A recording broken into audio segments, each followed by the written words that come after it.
Olá, pessoal. Eu sou a professora Andresa Vieira, de Literatura, e hoje nós vamos resolver algumas questões pertinentes ao Enem. Começa comigo na sua aula 1. A primeira questão traz para nós um trecho da carta de Pero Vaz de Caminha. E o comando diz bem assim: a carta de Pero Vaz de Caminha foi o primeiro documento redigido no Brasil e possui um valor histórico e literário inegável.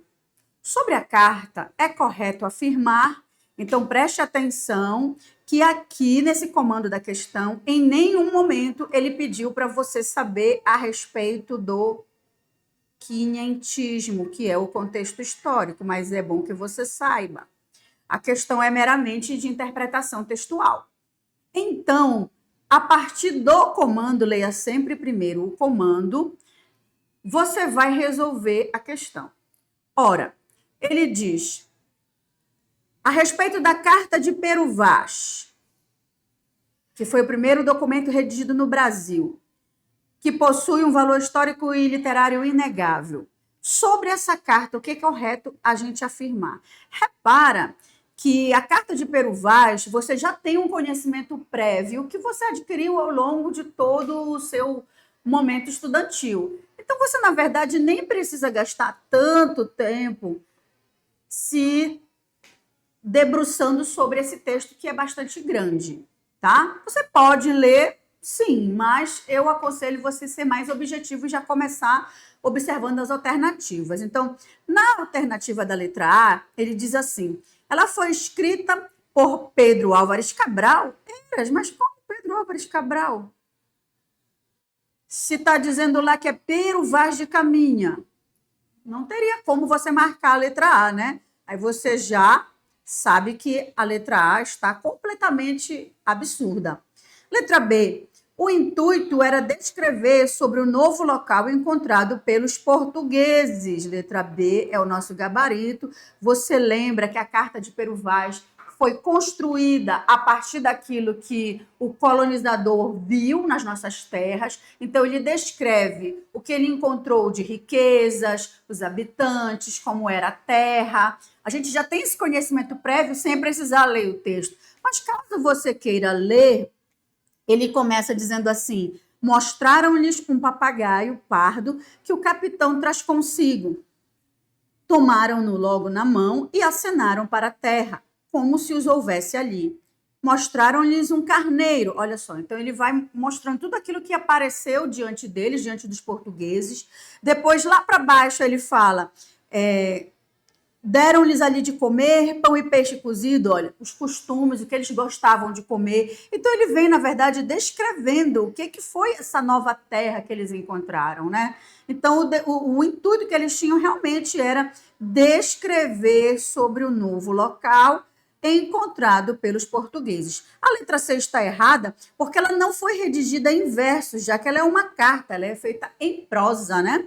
A letra D está errada porque fala que o escrivão descreveu as paisagens do local, não foram só as paisagens, tá, pessoal? Ele descreveu tudo aquilo que ele encontrou, inclusive as riquezas, o povo, como era o Brasil na época. E a letra E, o escrivão espanhol Pero Vaz de Caminha foi quem escreveu a carta. Escrivão espanhol Pero Vaz de Caminha, ele está perguntando sobre o valor da carta, então por isso que você vai marcar o valor histórico e literário, por isso que você vai marcar a letra B de bola, tá certo? A primeira questão, então, o gabarito é a letra B de bola. Lembrando que durante o período do quinhentismo nós tivemos dois tipos de texto. O primeiro texto, que não é literário, é o texto da carta de Pero Vaz. Todo tipo de diário de bordo construído nesse momento não constitui um texto literário por ser meramente um texto informativo.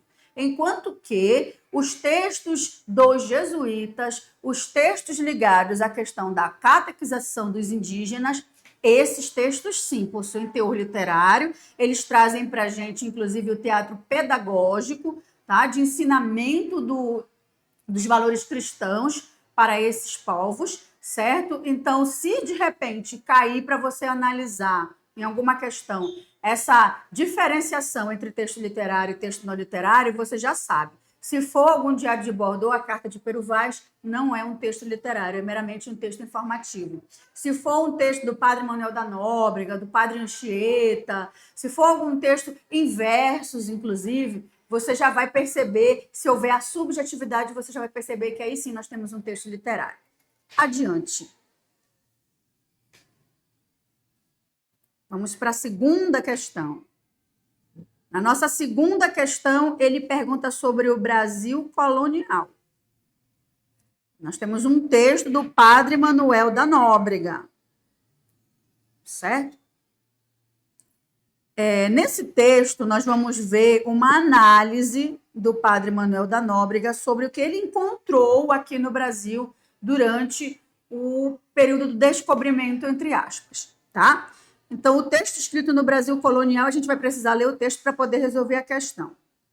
Quando morre algum dos seus, põe-lhes sobre a sepultura pratos cheios de viandas e uma rede, muito bem lavada. Isto porque creem, segundo dizem, que depois que morrem, tornam a comer e descansar sobre a sepultura. Deitam-nos em covas redondas e, se são principais, fazem-lhes uma choça de palma. Não têm conhecimento de glória nem inferno, somente dizem que depois de morrer vão descansar a um bom lugar. Qualquer cristão que entre em suas casas, dão-lhe a comer do que tem e uma rede lavada em que durma. São castas as mulheres a seus maridos. Letra A. Esse texto aqui escrito no Brasil colonial, né? O padre Manuel da Nóbrega trazendo para a gente aqui os costumes indígenas.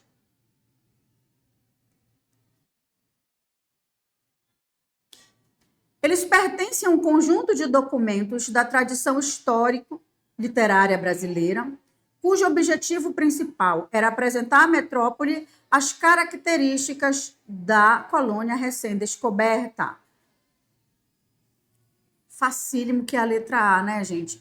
Ele mostra aqui para a gente exatamente o que eles encontraram quando eles chegaram aqui no nosso país. Então, ele descreve quais eram os costumes, como é que eles se comportavam. Facílimo esse texto da gente identificar, mas vamos ver por que as outras estão erradas. Já antecipa pelo tom grandiloquente. O que seria grandiloquente? De grande eloquência. Geralmente, quando a gente vê essa palavra, a gente pensa logo no Castro Alves, tá, pessoal?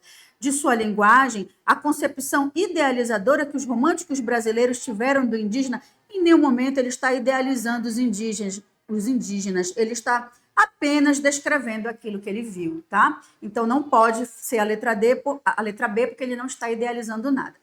É exemplo de produção tipicamente literária, em que o imaginário renascentista transfigura os dados de uma realidade objetiva. Preste atenção que aqui ele está falando que é uma produção tipicamente literária que mostra o imaginário.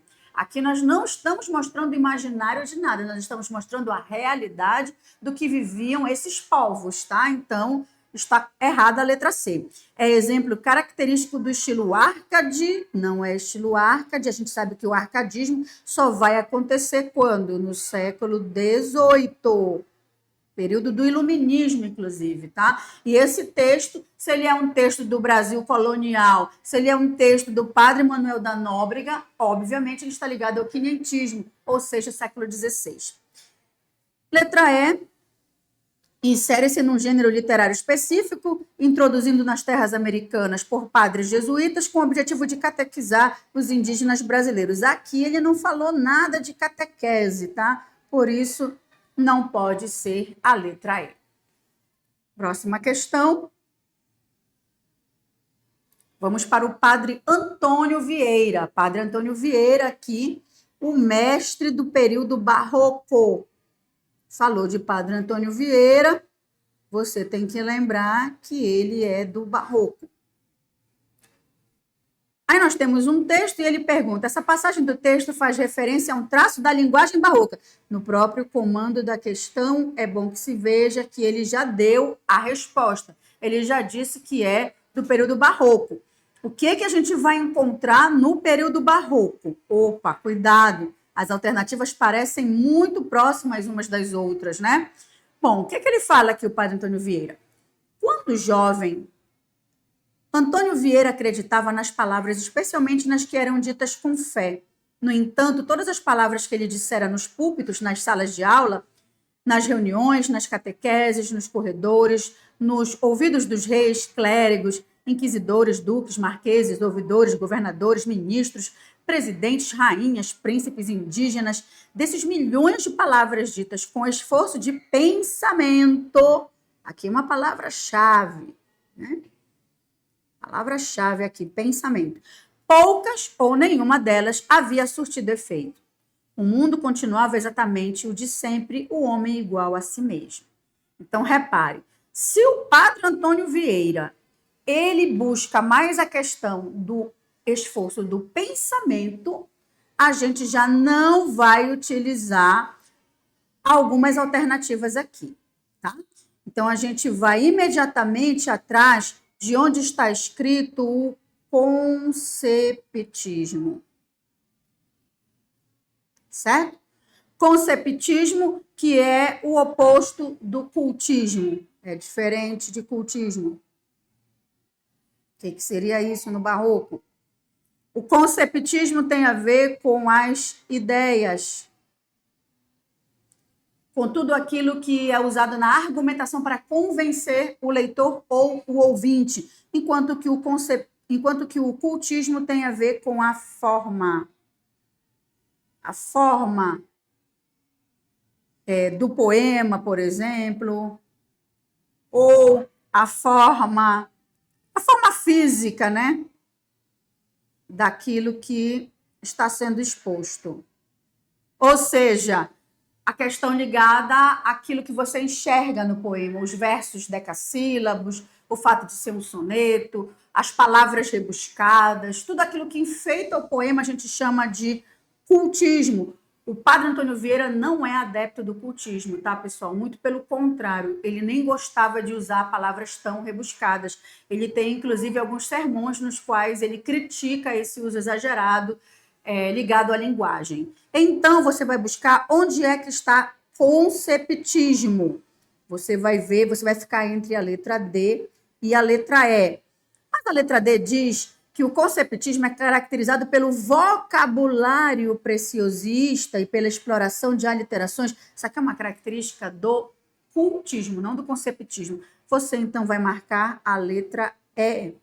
Conceptismo caracterizado pela exploração das relações lógicas da argumentação. Então, ele busca, através de ideias, expor para você o pensamento dele e fazer você pensar, principalmente nos seus sermões, ok? Próxima questão. Nós temos dois textos. Um texto aqui que é barroco e outro texto que é arcádico, né? O primeiro texto é barroco, é do Gregório de Matos Guerra. E o segundo texto é do arcadismo, texto aqui do Tomás Antônio Gonzaga, certo? No próprio comando da questão, ele já deu essa pista para a gente. Comparando-os, é possível afirmar que os árcades optaram por uma expressão. Se você for observar o texto 1, barroco, ele tem uma linguagem rebuscada. Olha só aqui, né? Lisonjeada, olha aqui um palavreado difícil, presumida, airosa rompe. Não é? Você percebe que ele está todo escrito em impérbato, inclusive, ele inverteu a ordem gramatical das palavras. Enquanto que o texto 2, ele é um texto mais direto, é uma linguagem um pouco mais simples, se você comparar com a linguagem do barroco. Logo, você vai perceber que o texto do arcadismo é o quê? Ele é um texto que busca uma expressão impessoal, e, portanto, diferenciada do sentimentalismo barroco, em que o mundo exterior é a projeção do caos interior do poeta.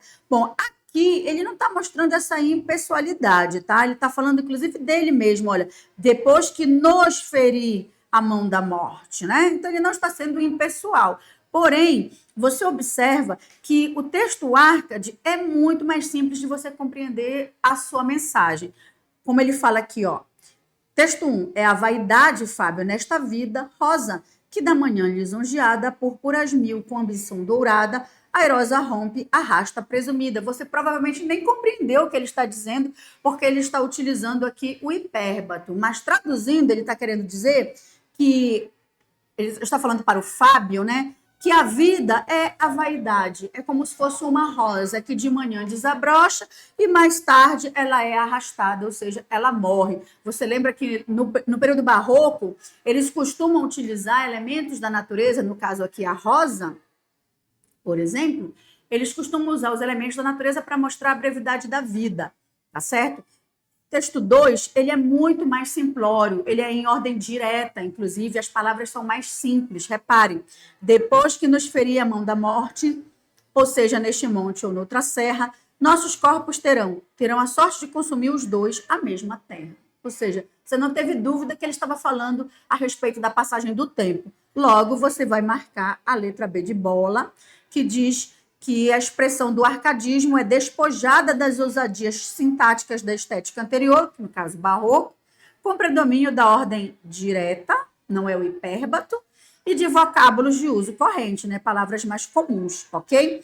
Não temos naturalismo aqui, até porque o naturalismo está bem distante, já é lá no fim do século XIX. A letra D está errada, porque ele fala que no texto 2 predomina, diferentemente do barroco, a antítese, a hipérbole, a conotação poderosa. Isso aqui, na verdade, são características do barroco e não do arcadismo. E a letra E, em que a quantidade de metáforas, ele nem está utilizando metáforas, tá? Então, você marca a letra B de bola, certo? Passando para outra questão. Temos aqui Tomás Antônio Gonzaga. Vocês lembram que o Tomás Antônio Gonzaga está dentro do arcadismo século XVIII, período do iluminismo e da Inconfidência Mineira. E ele pergunta sobre o estilo desses versos do Tomás Antônio Gonzaga, nos quais ele fala assim: ornemos nossas testas com as flores e façamos de feno um brando leito. Prendamo-nos, Marília, em laço estreito, gozemos do prazer de sãos amores. Aproveite-se o tempo antes que faça o estrago de roubar o corpo, as forças e ao semblante graça. Traduzindo, ele está trazendo para nós o carpe diem, que seria aproveitar a vida, seria a ideia pagã de que você não tem que esperar a morte, você precisa aproveitar o momento presente, aproveitar o agora. Então, nesses versos, nós vamos observar o quê? Letra A. Revelam a presença não só de formas mais exageradas de inversão sintática, não temos exagero em inversão sintática, não temos hipérbato aqui, tá? Como também de comparações excessivas, resíduos do estilo cultista, não há cultismo aqui. Muito pelo contrário, a gente sabe que o cultismo é lá na linguagem barroca e não na linguagem árcade. Então, a primeira já está incorreta. Letra B. Comprovam a predileção pelo verso branco. O que é o verso branco? É aquele que não possui rima. E a gente percebe que há rima sim, olha. Flores rimando com amores, leito rimando com estreito, faça rimando com graça. Então, está errado, nem leia o resto. Denotam pela singeleza do vocabulário, pela sintaxe quase prosaica, a vontade de alcançar a simplicidade da linguagem, em oposição à artificialidade do barroco. Letra C é o gabarito correto. Você observa que a linguagem é muito mais simples, é direta, é fácil de você compreender. A letra D está errada porque nós não temos a ideia de trazer antíteses, muito menos caracterizando uma atitude pré-romântica, tá certo? E a letra E constroem-se pelo desdobramento contínuo de imagens, compondo um quadro em que a emoção é tratada de modo abstrato, de acordo com as convenções árcades. Queridos, o arcadismo não utiliza de emoção, muito pelo contrário, eles são objetivos e racionais. Eles se baseiam pelos ideais do iluminismo, tá? Da razão, da lógica, ok? Então, eles não deixam a emoção prevalecer. Quando isso acontece, eles não estarão sendo mais árcades, e sim pré-românticos, certo? Então, o nosso gabarito é a letra C.